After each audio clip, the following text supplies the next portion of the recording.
Hello everyone, so welcome back to our channel.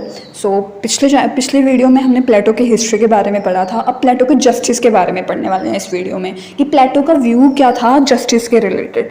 तो start करते हैं। सबसे पहले जस्टिस को प्लेटो ने द रिपब्लिक बुक में लिखा है। कौन सी बुक में लिखा है? The Republic book. और ये लॉन्ग कन्वर्सेशन है। लॉन्ग कन्वर्सेशन कैसे? द रिपब्लिक बुक में क्या है कि प्लेटो ने क्या किया है कि जस्टिस को डिफाइन करने के लिए अपने गुरु सोक्रेट, ठीक है, प्लेटो जो थे वो डिसिपल थे, वो शिष्य थे किसके? सोक्रेट के। तो प्लेटो ने क्या किया है कि सोक्रेट को मतलब मेन रखा है इसमें। और फिर उसके बाद क्या किया है, उसके इंटरलोक्यूटर्स मतलब वो पर्सन जो कि डायलॉग में पार्ट ले रहे हैं। जैसे कि स्किट वगैरह भी होती है तो उसमें मतलब डायलॉग्स में पार्ट लिए जाते हैं ना, एक पर्सन कुछ बोल रहा होता है, दूसरा पर्सन कुछ बोल रहा होता है। उसी तरह यहाँ पे भी क्या है कि सोक्रेट जो है वो सबके साथ बातचीत कर रहे हैं, करेक्टर्स को रखा गया है इसमें, और सबके जस्टिस के व्यू सुन रहे हैं। और फिर लास्ट में क्या होगा कि प्लेटो अपनी थ्योरी देंगे जस्टिस के, सबके व्यू देखेंगे और फिर वो अपनी थ्योरी देंगे। तो इसकी जो द रिपब्लिक बुक है, इसकी जो थीम है वो है नेचर ऑफ जस्टिस। इसकी थीम है nature of justice. Republic book की, द रिपब्लिक बुक जो कि किसने लिखी है? प्लेटो ने लिखी है। इसकी थीम है नेचर ऑफ जस्टिस। तो प्लेटो ने जस्टिस को ग्रीक वर्ड में डिफाइन किया है डाइकोसाइन। क्या किया है? डाइकोसाइन, DIKAIOSUNE, डाइकोसाइन।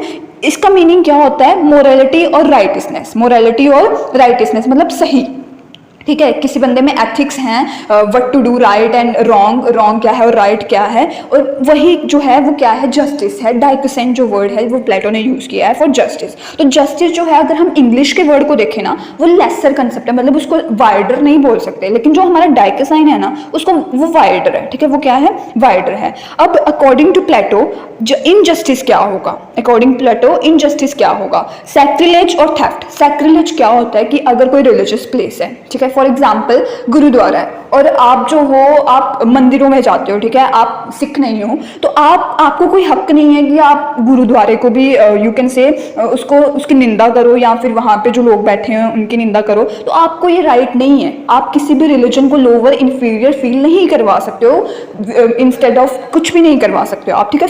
इंफीरियर, अगर आप सुपीरियर फील नहीं करवा सकते तो आप इंफीरियर भी नहीं करवा सकते हो। तो इनजस्टिस होगा कि अगर आप किसी रिलीजियस प्लेस को, ठीक है, उसको मतलब इंफीरियराइज से इंफीरियर तरीके से बिहेव करो, वो आप उस प्लेस की रिस्पेक्ट ना करो, तो वो क्या होगा? इनजस्टिस होगा। चोरी करना वो भी क्या है? एक इनजस्टिस है। उसके बाद किसी को बिट्रे करना, किसी को धोखा देना, अपने दोस्त को बिट्रे करना, बिट्रेइंग वन फ्रेंड्स और कंट्री, अपने दोस्त को बिट्रे करना या अपनी कंट्री को बिट्रे करना, that is also called as injustice, ठीक है। उसके बाद नेक्स्ट क्या है? प्रोमिसेस को ब्रेक करना, that is also injustice. Promises break हो रहे हैं, आपने कोई प्रॉमिस किया and you are breaking that, so that is also called injustice. उसके बाद क्या है? कमिटिंग अडल्ट्री, ठीक है, committing adultery. Now if a man is married, अगर कोई मैन जो है उसकी शादी हो चुकी है and that person is having sexual intercourse with another wife, another lady also, that is called committing adultery. तो ये भी क्या है? ये भी एक यू कैन से इनजस्टिस है अकॉर्डिंग टू प्लेटो। मतलब मार्टियल अफेयर होना, ये बात सुनी होगी ना, अफेयर मतलब शादी के बाद। So that is committing adultery, तो that is also called injustice according to Plato. Neglecting one duties towards parents and towards gods. अपनी ड्यूटीज को निग्लेक्ट करना, किसके लिए? पेरेंट्स के लिए जो आपकी ड्यूटीज हैं आपने उसको निग्लेक्ट कर रहे हो, और फिर उसके बाद जो गॉड के लिए आपकी ड्यूटी है आप उसको निग्लेक्ट कर रहे हो, that is also called injustice according to Plato, ठीक है। तो द रिपब्लिक बुक में प्लेटो ने ये सब कुछ दिया है। उसके बाद कंपैरिजन की बात करें तो कंपैरिजन जो है वो दिया गया है जस्ट इंडिविजुअल में और जस्ट सोसाइटी में। कहाँ पे दिया है कंपैरिजन? जस्ट इंडिविजुअल में एंड जस्ट सोसाइटी में। इंडिविजुअल का जस्टिस क्या है और सोसाइटी के लिए जस्टिस क्या है, ठीक है। तो प्लेटो के जो सर्टन फंडामेंटल अजम्पशंस है, प्लेटो ने जो बुक लिखी है उसमें अजम्पशन, जैसे कि हम अजम्पशंस पढ़ते हैं ना कि अगर ऐसा हो, अगर इकोनॉमी कम हो जाए, ठीक है, अगर कुछ ऐसा हो, मतलब हम अजम्पशन अपने माइंड में जो है वो अजम्पशन लेते हैं। उसी तरह प्लेटो ने मैन के माइंड को अजम्पशन तरीके से थ्री डिवीजन में डिवाइड किया। इसको बोलते हैं ट्राइपेरेटाइट। क्या बोलते हैं? ट्राइपेरेटाइट डिवीजन में डिवाइड किया है। First is reason, second is spirit and third is appetite. Reason, spirit and appetite, RSA, ऐसे आप याद रख सकते हैं, RSA। R से क्या है? रीजन, S से स्पिरिट, स्पिरिट यानी कि सोल, और एपेटाइट से भूख, ठीक है। ये इसने क्या किया? प्लेटो ने तीन डिवीजन किए हैं मैन के माइंड की, reason, soul, spirit and appetite. तो उन्होंने क्या किया है? सोसाइटी की डिवीजन की है ठीक है। सोसाइटी की डिवीजन की है 3 टाइप में, ठीक है। सबसे पहले रैशनैलिटी, जो कि मैंने आपको बताया रीजन, जिस बंदे में रीजन है वो रूलर होगा। अकॉर्डिंग टू प्लेटो जिस बंदे में रीजन है कि मतलब उसको रीजन फाइंड करने का, उसके माइंड में है ना रीजन, तो वो क्या होगा, रूलर होगा, ठीक है। वो क्या होगा, रूलर। और उसको एक और नाम दिया गया है गार्जियंस। क्या दिया गया है, गार्जियंस, ठीक है। Rationality, guardians, rulers. और ये जो है इनको और भी बोला जाता है कि ये क्या है, गोल्ड है। क्या है, गोल्ड।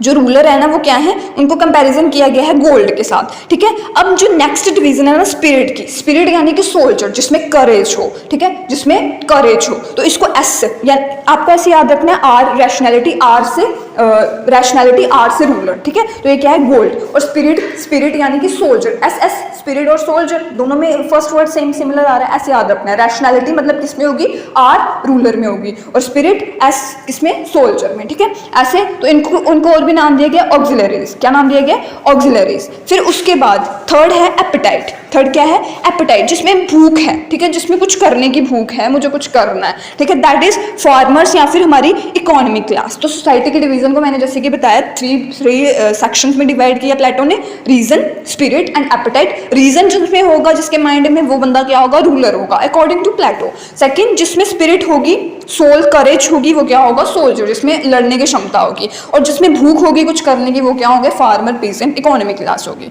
ठीक है। अब प्लेटो ने क्या किया है, नेगेटिव अप्रोच को अडॉप्ट किया है। प्लेटो ने क्या किया है, नेगेटिव अप्रोच को अडॉप्ट किया है कि जस्टिस क्या नहीं है, व्हाट जस्टिस इज नॉट। उन्होंने पहले तो मैंने बताया आपको कि सॉक्रेट जो हैं वो सबसे क्वेश्चन पूछते हैं, ठीक है, वो अपने व्यूज बताएंगे, जो भी करेक्टर होंगे, जब उनके व्यूज को वो निग्लेक्ट कर देंगे तो वो क्या है, नेगेटिव अप्रोच है। उनके व्यूज को निग्लेक्ट करके, मतलब वो जस्टिस नहीं है, जो वो डिफाइन कर रहे हैं सारे करेक्टर, वो जस्टिस नहीं है। और इस सब पूरी अप्रोच के बाद अपनी थ्योरी देना जस्टिस की, दैट इज प्लेटो का व्यू। मतलब प्लेटो ने नेगेटिव अप्रोच की है यहाँ पे यूज, कि जस्टिस क्या नहीं है, जब सबने अपने व्यूज दे दिए और फिर उन्होंने अपनी थ्योरी दी जस्टिस की। ओके, सो थ्योरी 3 हैं, 3 थ्योरीज जो हैं वो अलग अलग थिंकर्स, अलग अलग करेक्टर्स ने जो अपने पॉइंट्स रखे हैं उसको 3 थ्योरीज में डिवाइड किया गया है, ठीक है। 3 थ्योरीज में सबसे पहले ट्रेडिशनल मोरालिटी में, ट्रेडिशनल मोरालिटी में, second one is radical morality and third one is pragmatism. Traditional morality, radical morality and third one is pragmatism. मतलब उन्होंने क्या किया है, 3 थ्योरीज डिवाइड कर दी हैं। जो थिंकर्स हैं उनकी सोच को भी डिवीजन कर दिया, उनकी सोच का भी डिवीजन कर दिया कि ये वाला जो थिंकर बोल रहा है वो किस में आएगा, ट्रेडिशनल में आएगा, ये वाला थिंकर जो बोल रहा है वो रेडिकल में आएगा, और जो ये वाला थिंकर बोल रहा है अलग, वो पैरागमेटिज्म में आएगा। So I am having 2 questions for you now. First is which word Plato used for justice in Greece, which word used, okay.